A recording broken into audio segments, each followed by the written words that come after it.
Hello বন্ধুরা, আসসালামু আলাইকুম। সবাইকে ওয়েলকাম আরেকটি নতুন ব্লগিং ভিডিওতে। তো বাচ্চাদের জন্য নাস্তা তৈরি করছি।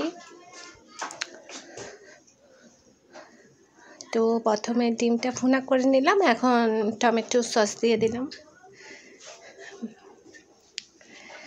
ভিডিওটি কাছে দূরে কে কোন জায়গা থেকে দেখছেন অবশ্যই কমেন্টস করে জানিয়ে দিবেন।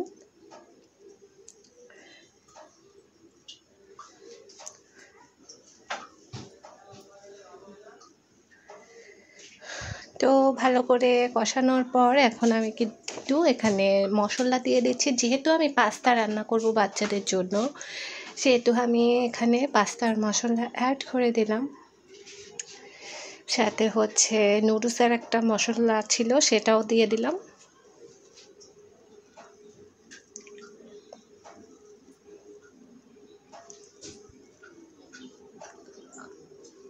তো প্রচুর গরম, রান্না করতে প্রচুর গরম লাগতেছে, অনেক তাপ, ওয়েদার একদম হট, কিছুই করার নেই। তারপরেও প্রিয় মানুষের জন্য রান্না করতে হবে।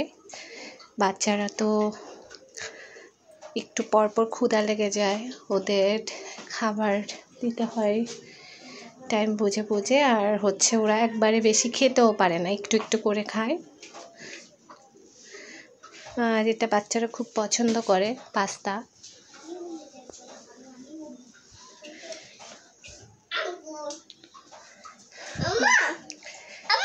জি তা বল, যাও খেলো গে। তো পাস্তা রান্না হয়ে গেছে। বাচ্চা এসে জিজ্ঞেস করতেছে ওইটা কি, বল খেলতে বললাম। আর বাচ্চাদেরকেও পাস্তা খেতে দিয়ে দিলাম। আর এই সুযোগে আমিও একটু খেয়ে নিচ্ছি। আমারও ভীষণ ভালো লাগে কাঁটা চামচ দিয়ে এভাবে করে পাস্তা খেতে বসে বসে। তো একটু বাজারে এসেছিলাম মাছ কেনার জন্য, এসে দেখি মাছ প্রচুর দাম, অনেক দাম চাচ্ছে মাছ।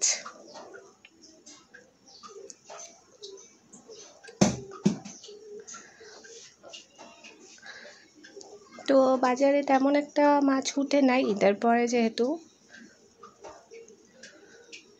তারপরে বাসায় এসে বাচ্চারা বলতেছে যে এটার মধ্যে লেখা হচ্ছে না রাইটিং টেবিল।